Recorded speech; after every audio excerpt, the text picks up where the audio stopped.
You know, now I know how it feels like to be bipolar. Sunday was a roller coaster ride of emotions. I felt sadness, anger, pure ecstasy. That Byron Maxwell signing was better than sex. Although a free agency still doesn't officially begin until 4 p.m. Tuesday, a lot happened on Sunday. A lot. Obviously, it started out with a bang. The Philadephia Eagles will sign Byron Maxwell to a 5-year, $53 million contract, $25 million guaranteed. The guaranteed money is the same as what Nnamdi Asomugha got, but there's a big difference between these two. Maxwell is a big physical corner that actually fits the scheme, while Asomugha excelled as a press man corner in Oakland.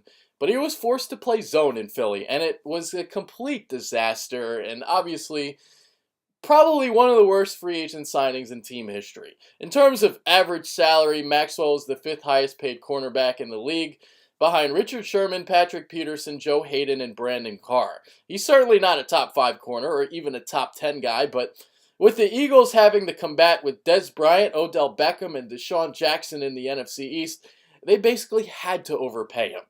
I'm not exactly thrilled about the signing of Frank Gore, but I have warmed up to it a little bit.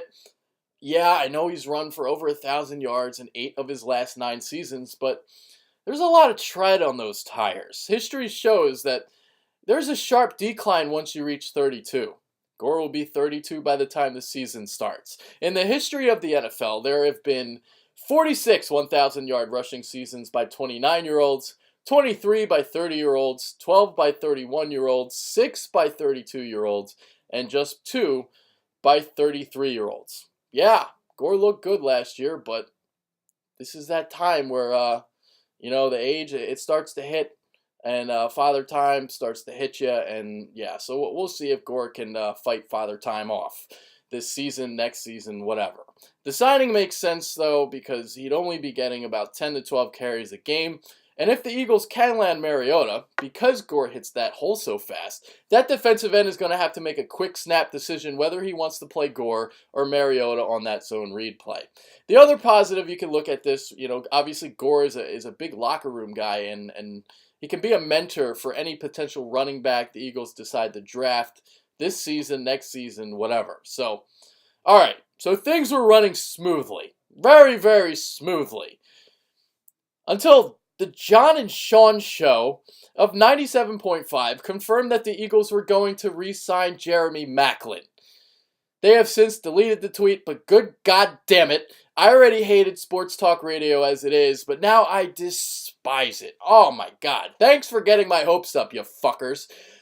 And then about a half an hour later, Chris Mortensen of ESPN reported that Maclin was headed to Kansas City. Yeah. And shortly thereafter, it was reported that Devin McCourty had re-signed with New England. 2 daggers in a matter of minutes. You can only imagine how I felt at that point. And, I was at work at the time, and the guy that I was sitting next to, he's a New England fan, so he's just twisting the knife in my back. So, I wanted to fucking kill him. I was eating a jar of peanut butter at the time, and, I just wanted to fucking throw spoonfuls of peanut butter at him. But, I kept calm, and, I eventually cooled down. And to make matters worse, it was also reported that the Eagles had thought that they locked McCourty up at one point on Sunday. But then, McCourty got on the phone with Bill Belichick to tell him that he was leaving New England. But Belichick made one final pitch, and McCourty decided to take a hometown discount and stay.